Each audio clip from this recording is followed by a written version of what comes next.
And I'd like to formally welcome Caroline Newby of Georgian Bay Environmental to lead us through this exciting topic on advanced treatment systems, the what, how, and when. Caroline, over to you. Hey, good morning, everybody. My name is Caroline Newby. Today I'm going to be talking about advanced treatment septic systems. Just a little bit about myself, just to give you some idea of my background. I've been in the sewage industry in one form or another since 1987, so I'm going on to my 36th year of being in this industry. I graduated from Laurentian University with a bachelor's degree in environmental geography in the 1980s. And I'm also a member of the Ontario Association of Certified Technologists and Technicians. And I'm a local. I live in Seguin Township. I've lived there for a number of years now. And my primary focus currently is septic system designer. That's what I mainly do, is design septic systems. And in it was 2005, I founded Georgian Bay Environmental. It's strictly a design company. But now my husband and I and my son, we've now expanded to doing septic system installations. We do more consulting work. Some examples being assessments and reports for real estate. We do a lot of assessments in the town of Bracebridge. They have mandatory inspections of their existing systems in their bylaws. So certain systems over there require inspections. So we'll go over there and ensure that these systems are functioning properly and report back to the town. We also work with Premier Tech, which is a manufacturer of EcoFlow, which is an advanced treatment unit. And I'll be talking more about that later, but we work with them doing maintenance inspections. We do filter media replacements. We do probably six to 800 EcoFlow maintenance inspections throughout Ontario every year. We travel Muskoka, Parry Sound, we go to the French River, Sudbury, the Soo, North Bay, Timmins, and Hearst, and everywhere in between. And pre-COVID times, we were going to the US to do inspections. We would be in the Chicago area, the states of Ohio, Iowa, Missouri, Kentucky, and Georgia. So that's me in a nutshell. I'm going to just start getting into what these are. So advanced treatment systems. So I may refer to advanced treatment as units or systems, but I'm referring to the same thing. I may interchange the wording. The unit is the manufactured product or the treatment tank, if you will, while the advanced treatment system is the entire parcel. So the tank and the dispersal field or the bed. But I'm going to use those words as I go along. They mean the same thing. Okay, so what are they? The definition of them is they are small biological treatment systems used to treat wastewater to a higher degree than a traditional septic system. So what that means is your traditional, most of you have a traditional septic system. You have a septic tank and either a class 4 leaching bed or filter bed. And that's what 99% of people have in their yards. But the advanced treatment system, it allows for further treatment of the wastewater because there's additional steps, so to speak. There's an extra tank, and that effluent will enter the dispersal bed, allowing for additional treatment of the wastewater. So that's the main difference. One of the main important things to mention is that these treatment units use oxygen to treat the wastewater. So your traditional septic tank that most of you have, it removes waste through anaerobic digestion, which means without air. But the advanced treatment units, they inject oxygen into the treatment tank. So that increases the natural bacterial activity within the system and providing additional treatment for the nutrients. So your organic material is broken down and your nutrient loading and pathogens are reduced. And that's kind of the simple definition of what they are.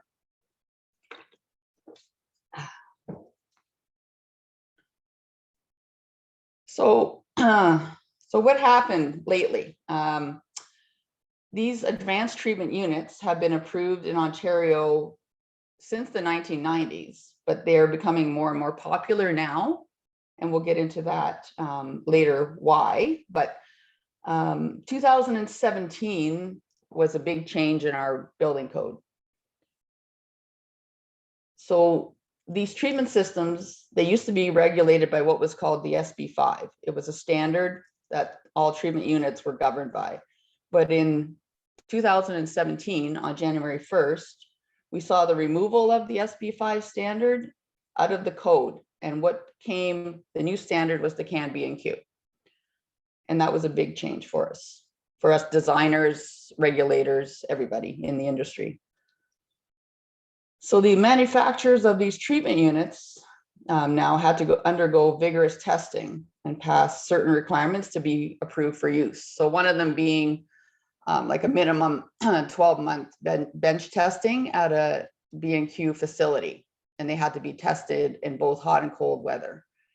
There is a testing facility in Quebec, and they do have pretty brutal winters over there. So it was a good test site to have it there.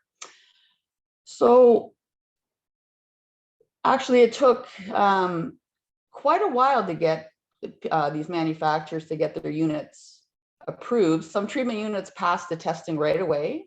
Some took months or years later. Some still haven't passed. So some that were approved for use in the 90s or the 2000s are no longer being approved in Ontario because they haven't passed their CAN B&Q certification yet. Some are working on it, some gave up because it is a lot of money. They do spend, these manufacturers spend a lot of money trying to get certified.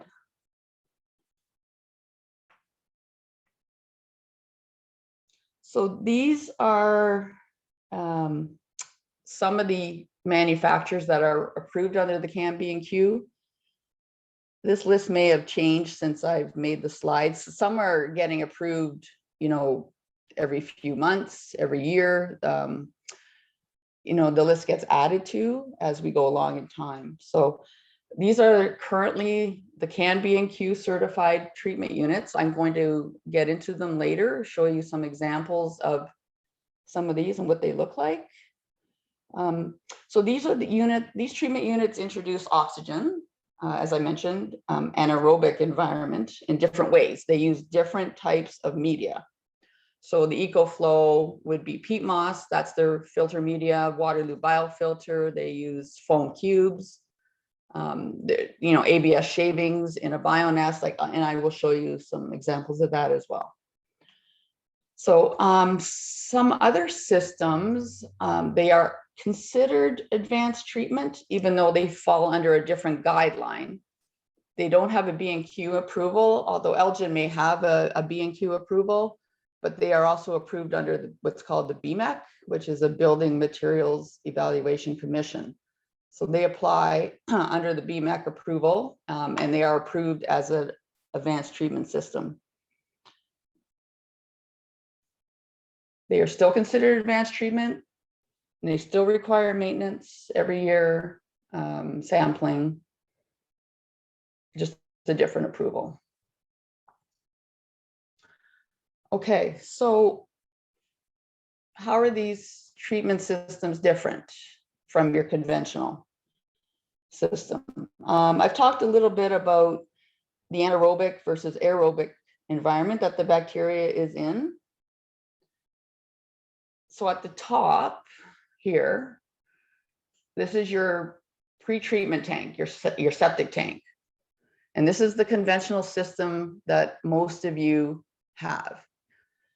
You have sewage entering the septic tank from the house and then entering the absorption trench or the filter bed. So this can be a leaching bed or a filter bed here. So I'm trying to read, approximately 30 to 50% of the wastewater treatment takes place in the septic tank, and 50 to 70%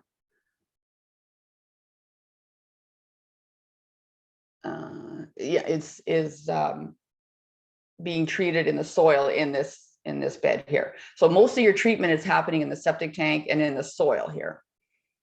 The difference with an advanced treatment system is you have more treatment happening in the advanced treatment unit. This is where the oxygen is introduced in these advanced treatment units. And 90% of the wastewater is treated in these treatment units, and only 10% of the wastewater is treated in the soil in these area beds or shallow buried trenches. So that's the big difference. Treatment occurs in the advanced units and not as much is happening in the area bed, which is why they're smaller. They have a smaller footprint because the treatment isn't happening in the soil here. It's happening over here in the treatment tanks.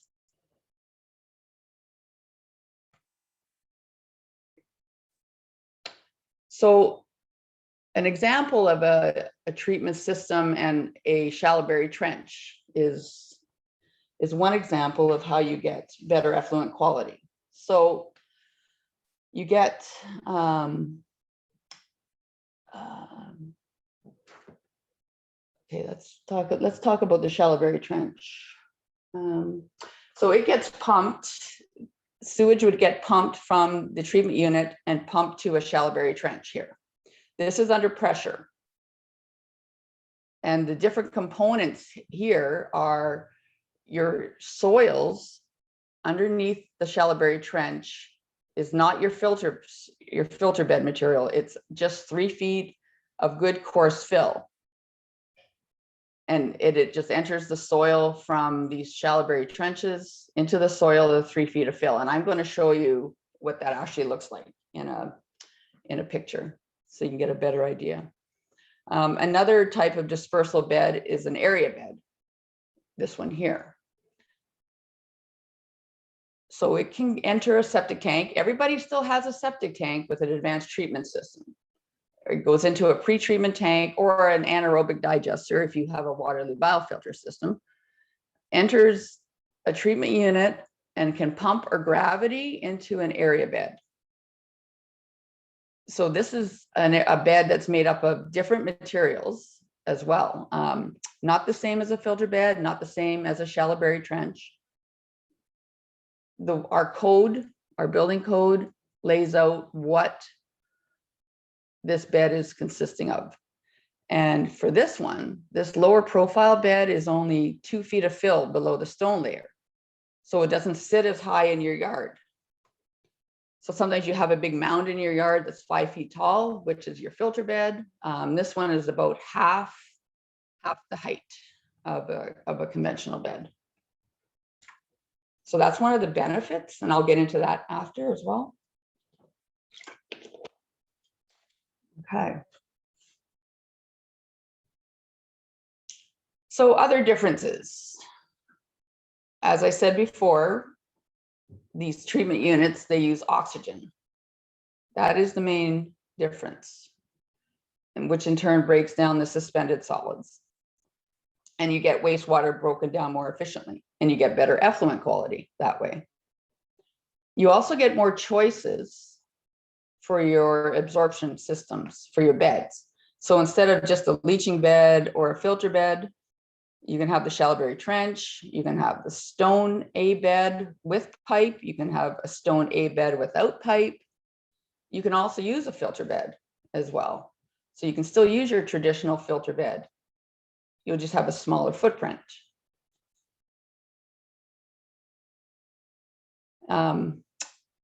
This one here, requiring yearly maintenance, that is also a big difference.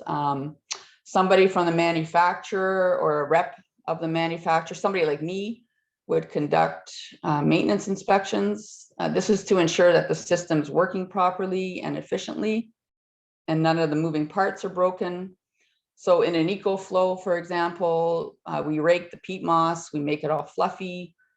The parts inside are, we remove all the parts, we take them out, we lay them on the grass, we check inside the unit, we rake the peat, we put everything back together. In a Waterloo biofilter, the lid of the shed is opened. We check the spray nozzles, the manifold. We ensure nothing's blocked. It's working the way it should be. And then also, besides yearly maintenance, sampling of the effluent is required. That is conducted by the manufacturer of the product, tested for criteria set out in the regulations. Fecal coliform, total suspended solids, those things are tested. There's counts that they have to meet. The one thing I want to mention that is really important is the biomat. The biomat formation or lack thereof in an advanced treatment system. So for those of you who don't know what biomat is, it's the thick black tar sludge looking stuff under the pipe and stone in your leaching bed. It forms over time in everybody's bed. And when it forms, it just doesn't allow the soil to let the effluent through anymore. So that's what causes your ponding or your breakout on the lawn, sewage backing up into the house. So that means that the biomat has formed, the sewage can't be treated in the underlying soils, so the bed's in complete failure. So dispersal beds with advanced treatment don't have this biomat formation, or very little, because when the media in that treatment system has reached its life expectancy, the media is removed and replaced with new media. So some treatment units, they need media replacing sooner than others. But the stone and the sand in that bed remains as the day it was installed. Because the treatment's happening in the tanks, not in the soil. So the biomat formation is minimal. So you have less of a chance of bed failure. I don't want to say that there never is any, because you still have to be smart about what you put down your drains, because you can wreck your advanced treatment dispersal bed. It's just, it can take a little bit more punishment, that's all.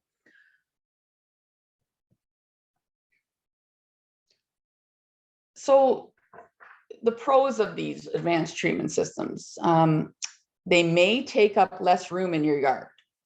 And I say may, it may take up less room because it depends on your daily design sewage flows, the soils on your property. There's many factors that determine the size of these systems. And yes, sometimes they may take up less room, which is a plus. The height of these beds, the mound in your yard may not be so high.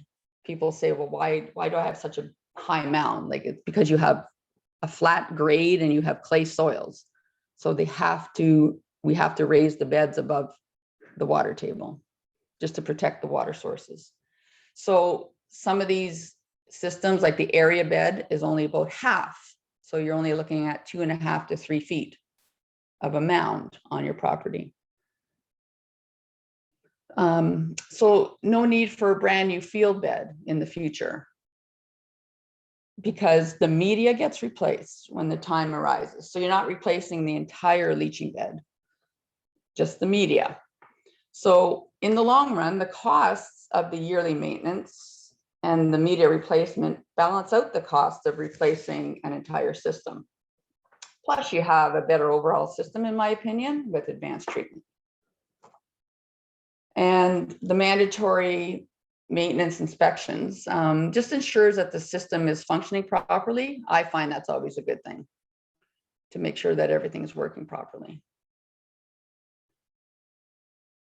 So the cons, I still say the pros outweigh the cons. I put mandatory inspections here. They're also in the pros, but a lot of people just don't want something else to maintain.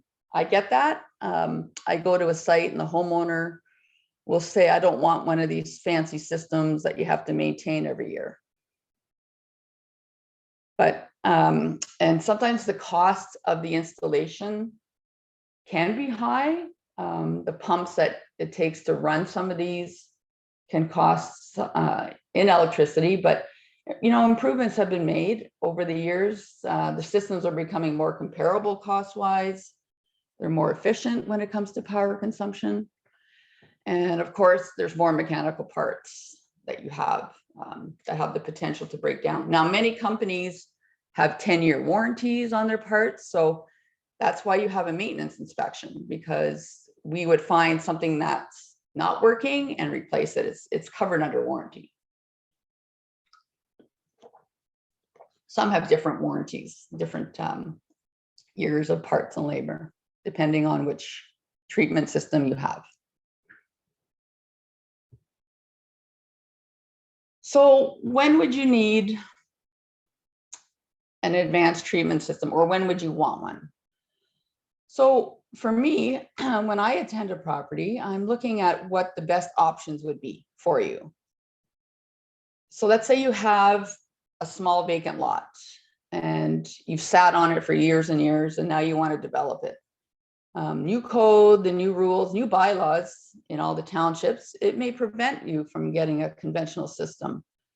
So an advanced treatment system might be the solution, because they may be smaller and you'll be able to get your dwelling on there, and not being able to get a conventional system on there, you might be able to use a smaller treatment system.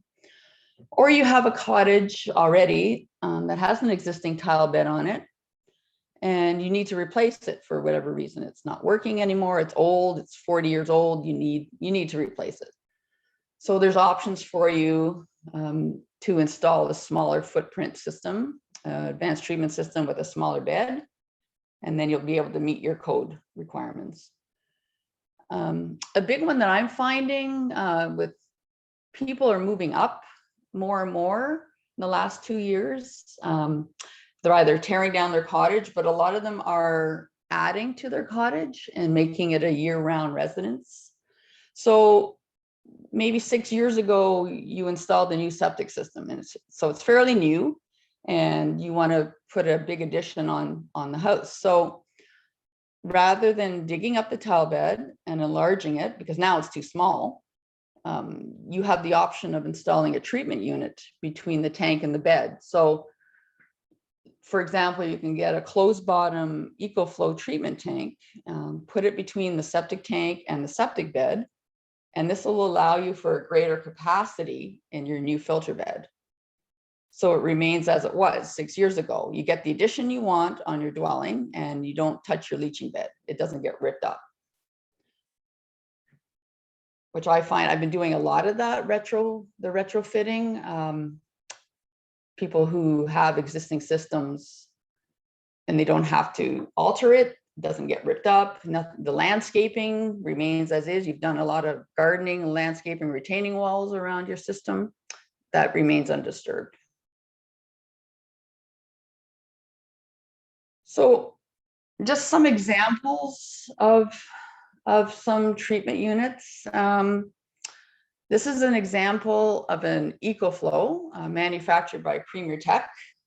I do a lot of work with these systems. This one here on the left, this is an open bottom shell, has no bottom to it. It sits on a bed of stone, an area bed. This unit's about 14 feet long by 7 feet wide, but it's just made of fiberglass, so it's very light. So this is all buried. This tank, this unit is all buried. The only thing that shows in your grass is a 2x4 lid. And this is how we get in to do maintenance. We take the screws off this lid and we climb in and we do our maintenance inspections, our raking of the peat. The peat is extended all the way from the front to the back, and all the moving parts, the trays, the tipping bucket are all in here. Now, it does say never needs electricity. I just want to mention that inside this unit, there is no electricity. There's no electrical boxes or blowers, but sometimes you need a pump to get from the tank to the unit. So obviously there's electricity for that, but not in this unit per se. There's all gravity trays, tipping buckets are in here. This one here to the right, I had a hand in on installing. This is on an island in Georgian Bay. This property has high sewage flows. So this is where the advanced treatment system is beneficial for a high sewage flow property. because we have 2 units. This property has 2 dwellings on it, and the flows are very high. So we have raw sewage pumps at each of the dwellings going into a septic tank. This is a septic tank right here. They all have septic tanks in front of their units, these units, gravity fed into the 2 EcoFlow closed bottom. These have closed bottoms to them. There is no open bottom like this one. These are closed. And this is an internal pump chamber. So the sewage flows from the pump to this tank, gravity fed into these units, into the pump chamber, and then pumped to an area bed. The area bed was substantially reduced. When you have a double system like this is where the beds are really small compared to the traditional system. So when you're barging, it's really important to think about this option because you're barging less material. You're spending the money on a treatment unit, but you're spending less on barging and the materials. So it balances itself out pretty much. And of course, these are the lids here that we climb into. There's 4 screws on this lid. We take them off and we climb in and rake the peat. It's the same inside with the tipping buckets and the trays. This teardrop is the vent, and that's where the oxygen, we're allowed to get oxygen into these systems.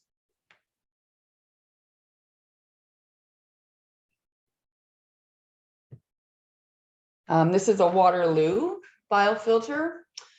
One of their advanced treatment units is a flatbed. So this here is a box and it's full of cedar mulch. So when you backfill down here, you can hardly see anything. If you walk by a Waterloo biofilter with a flatbed system, all you're going to see is cedar mulch on top of the ground. It's really easy to do maintenance on that. There's not much to it at all. Pretty inconspicuous on the property. It sits on a stone bed like this, same as an EcoFlow. These are just typical stone A beds. Waterloo biofilter also has a shed that's built above ground. So the maintenance on these ones are up here. You lift the lid of the shed and the spray nozzles and the manifolds are just up here. So we check the manifold and the nozzles in here. They could get plugged with debris. Sometimes they get cleaned out. And these sheds are made of cedar. So you can paint them to make them look like the same color as your cottage. So they can be pretty inconspicuous too. I mean, it's a shed. It looks like a garden shed, but you can paint them to make them look the same as your house. And in here, it's full of foam cubes. So the media in these sheds are squares or rectangle boxes of foam. The EcoFlow uses peat moss. The Waterloo biofilter uses foam cubes.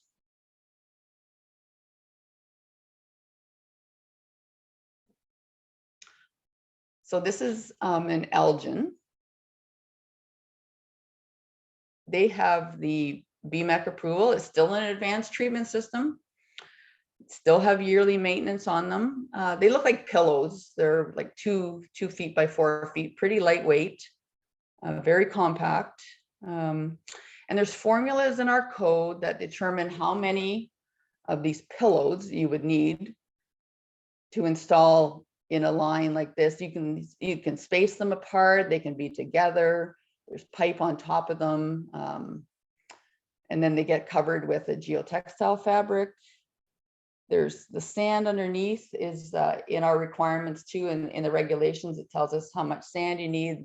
Concrete sand, there's regulated sand as to what has to go underneath those pillows. And there's no mantle required on these. There's just the sand area or the contact area that these pillows sit on. And then there's no 15-meter mantle past the bed. Just these pillows in a bed area.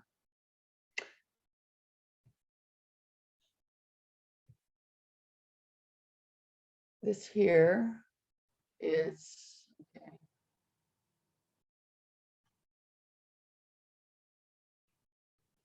So that's a fountain of sewage, although that's not sewage, but that's us.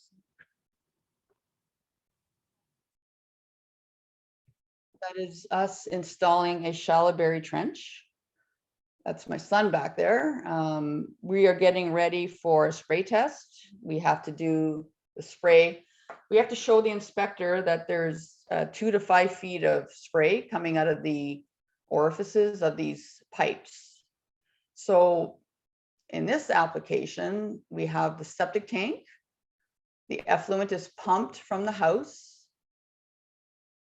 into the septic tank. The house is about 150 feet away. It's a pretty powerful sewage pump, raw sewage pump into the septic tank. Gravity feeds into an EcoFlow right here, closed bottom unit, which then pumps to the top of the bed up here.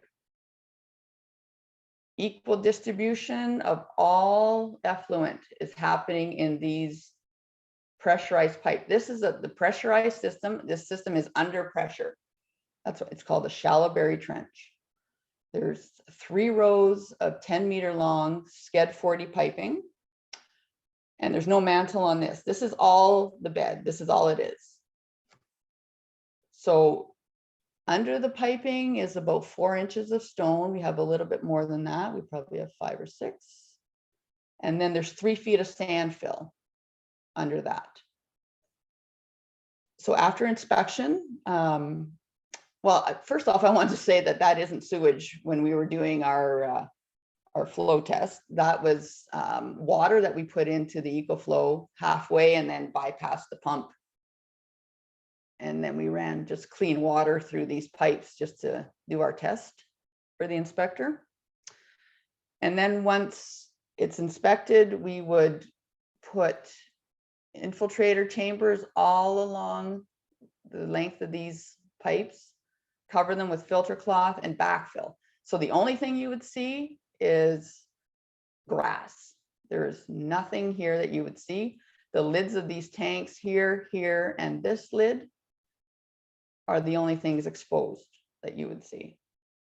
These are relatively new systems up here. They've been around for many, many years. They're very popular in Southern Ontario, not so much up here. But with the limited space that we are having with the new code, the new bylaws, it's sometimes getting impossible to install a conventional system with a mantle. This was the perfect option for this homeowner. We actually found out that the septic bed that the homeowner was using was on the wrong lot for many years. And his neighbor ended up doing a survey of his lot, found out that this guy's septic was on his lot. So it couldn't be put back in the same spot. We couldn't even move it over to get it off the property. The driveway was there and there was a well. So we had to find a new location. And there wasn't a location to put in a conventional system.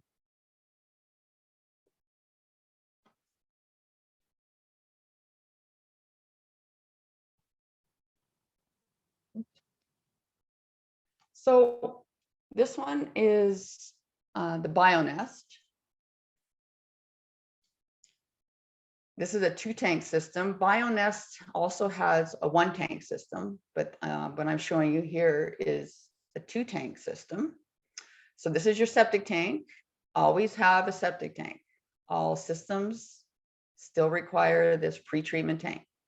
This is the advanced treatment unit. This is ABS shavings in here. This is what they have for their media. Sewage is treated in the treatment, they actually call it a bioreactor, and then dispersal into a area bed with stone or into a filter bed. And these are concrete. Both of these are concrete. They also come in polyethylene as well.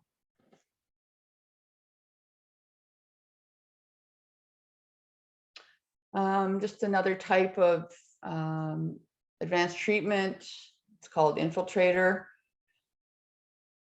These look like just big rolls of carpet sitting on top of sand. And of course, the regulation tells us how much sand we need underneath these and how many are required for the size of your house.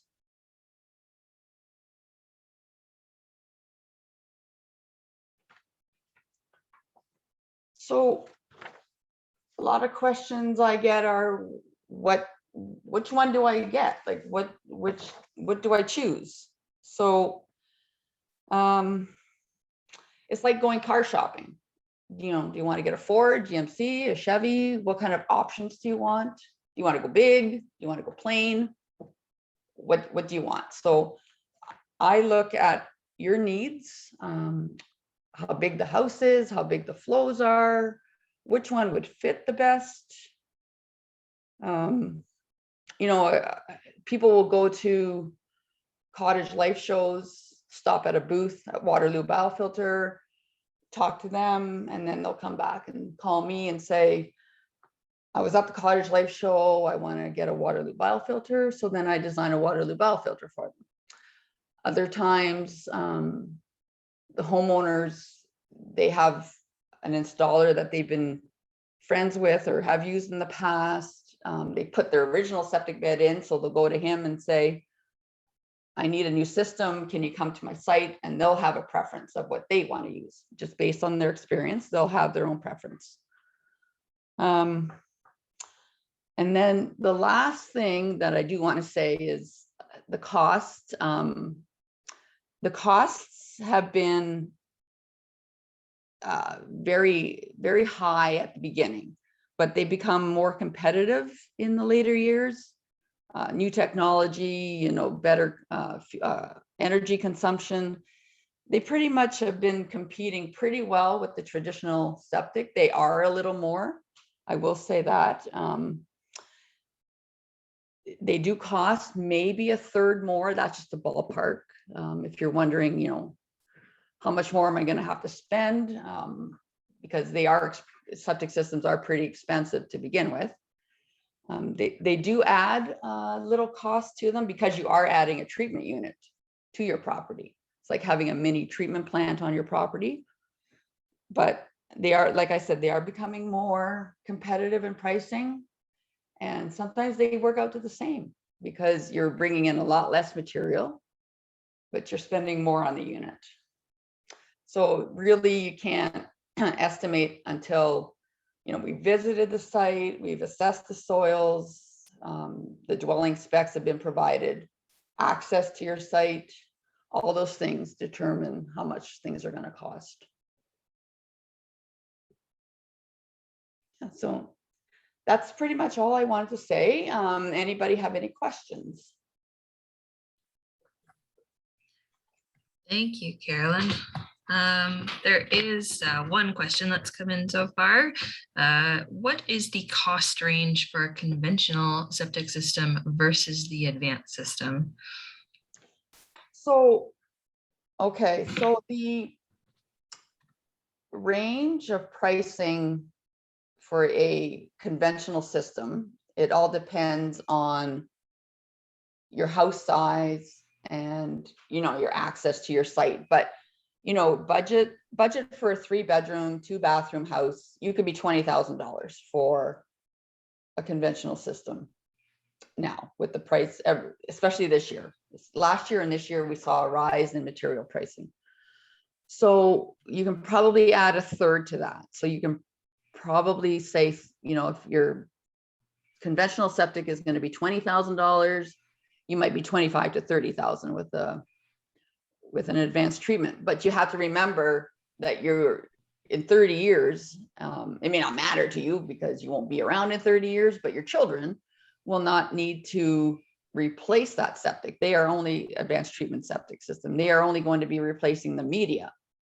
So in the long run, it's going to work out to the same. It's the initial cost that is probably a third more than a traditional system. And that's ballpark.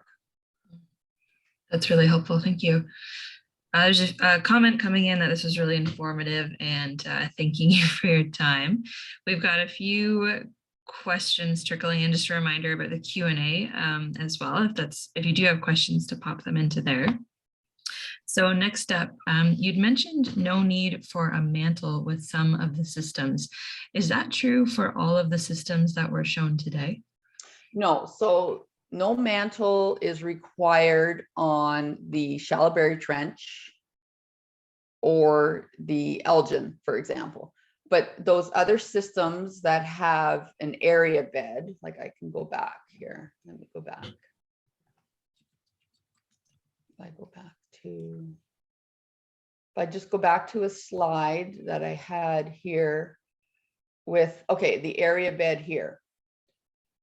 There is a 15-meter or 50-foot sand area that extends in the flow direction. So yes, you still need a mantle on the area beds, whether you have pipe or whether you have it, let's say an EcoFlow sitting on top of sand, you still have that extended sand going 15 meters past, but not in this Shallowberry Trench. The Shallowberry Trench here does not have a mantle.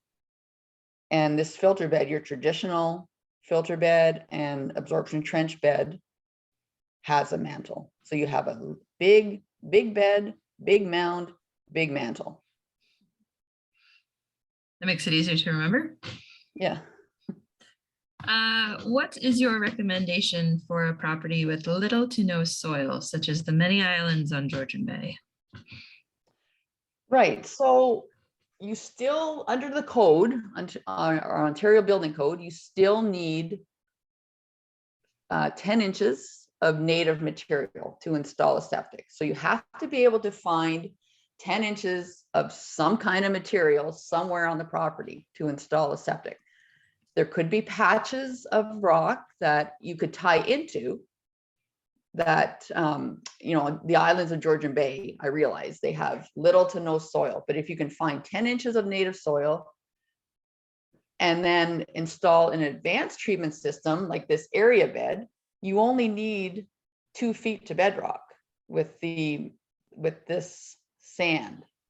So you can get one of these maybe installed, because then you're only going to have to be 2 feet above the bedrock, but you still need that 15-meter mantle. So, but as long as you have some soil, some semblance of some material on the property, these systems might be beneficial because there's going to be less of a mound and less material than this system here being imported.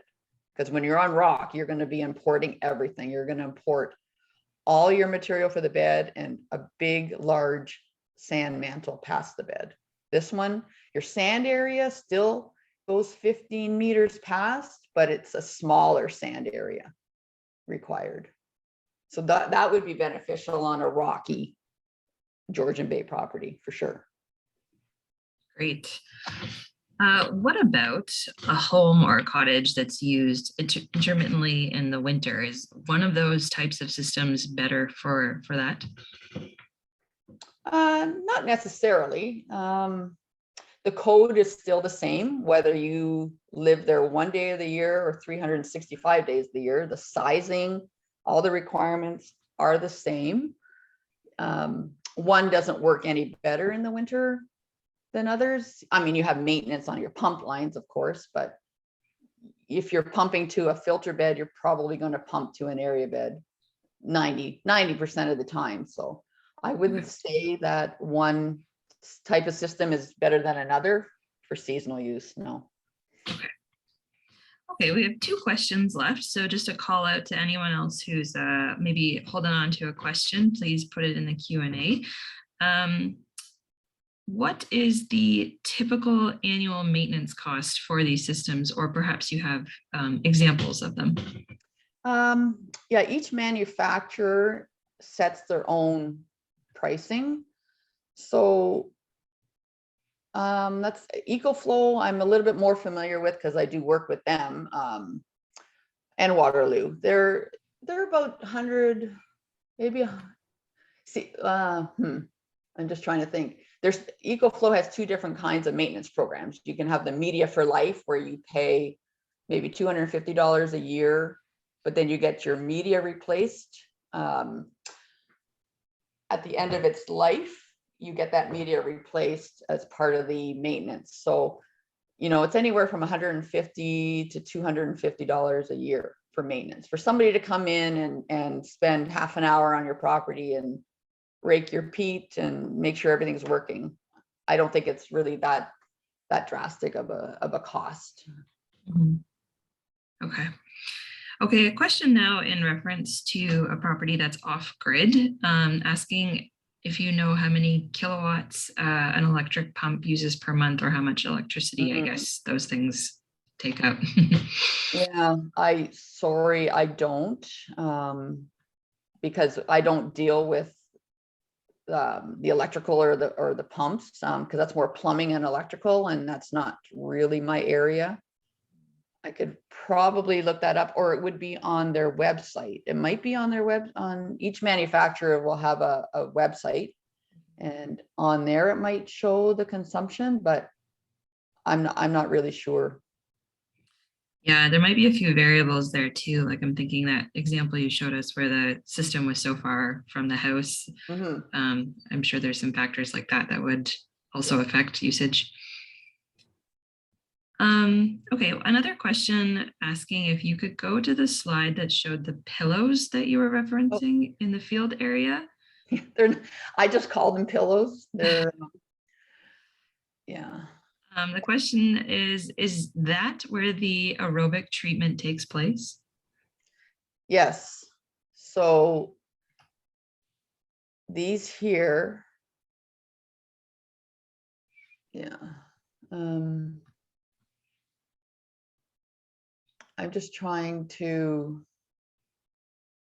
see here.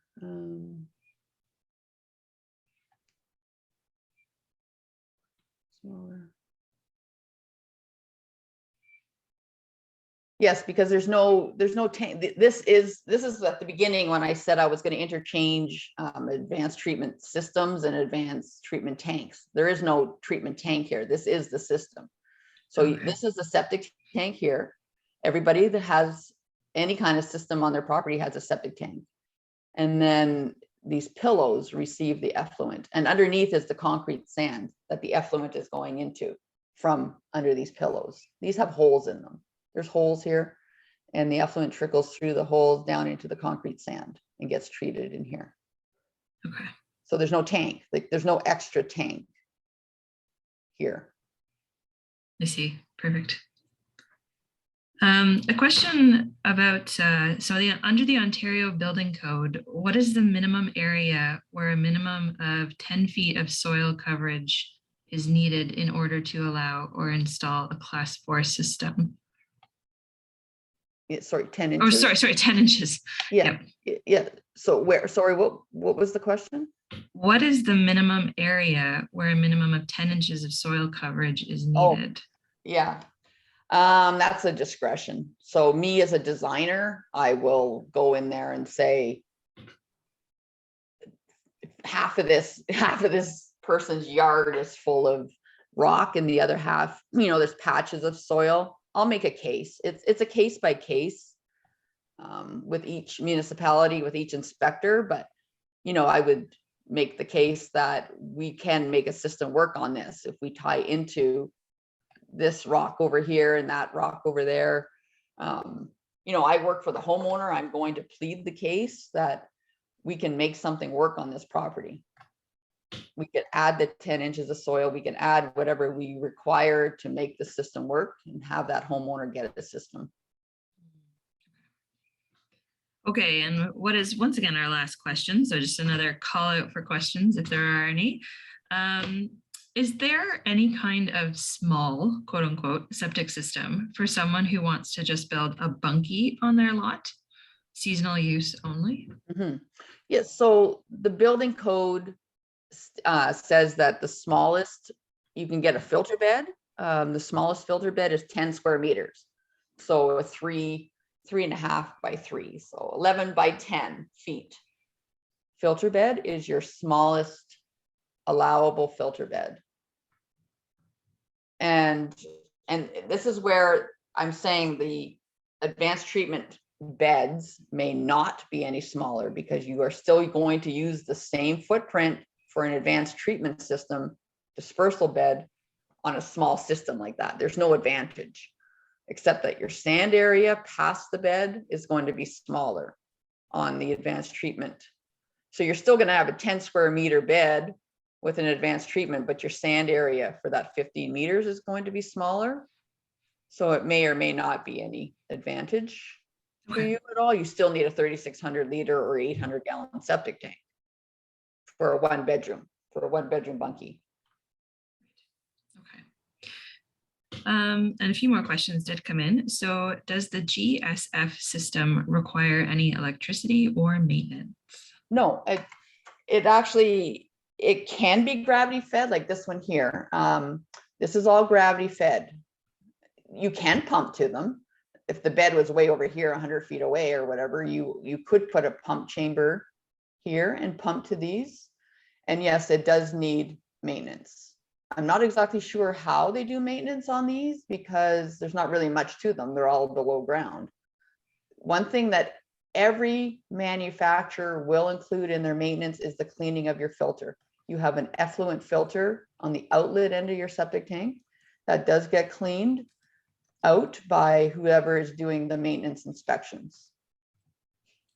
Every single tank since 2006, I believe, in our new code in 2006, required effluent filters to be installed. But advanced treatment systems always had an effluent filter as a requirement for installation prior to that even. So that gets maintained, and yes, this gets maintained. Like I said, I'm not sure exactly what they do because there isn't really much to see or do. Like the EcoFlow. The EcoFlow is pretty, quite a bit to do when we're on site doing an EcoFlow maintenance. Quite a lot involved, taking it all apart and putting it all together, but there's nothing to take apart here. All right. I really like this next question. Would it be possible to separate the black water from the gray water and have two separate treatment systems with different sizes of whatever's required for each? Like within one house, within a dwelling? Yeah. No. Unfortunately, the code, it's rather ambiguous, but one septic system is allowed per dwelling. So you're pretty much having to put one system in per dwelling. You can have a system separate for a bunkie because that's a different dwelling. But I don't believe Ontario hasn't gone that far yet that can separate one part to do this and one part of the house to do that. No, that wouldn't be allowed. No. Okay. Okay, and what might be our last question, Caroline? Could I circulate your email in the follow-up email to everyone else if people want to reach out to you about design or things like that? Sure. Okay, so it looks like that might actually be all the questions. Wonderful to see so much enthusiasm and curiosity in response to this topic. Yep, and it looks like no more are coming through. So with that, I just want to say a huge thank you so much. Caroline, you're a wealth of knowledge and experience on the subject, and this has been a wonderful and incredibly informative webinar. So we really appreciate your time. Thank you, Miigwech. Yeah, thank you for having me. Just a reminder too, for anyone who might have joined a little late, we will be sending the recording in a follow-up email. You can look for that from us later this week. And we'll also put a few links in there as well that might be of interest related to septics and septic information. So with that, I hope everyone has a great day, and thanks again for joining us. Thank you, everybody.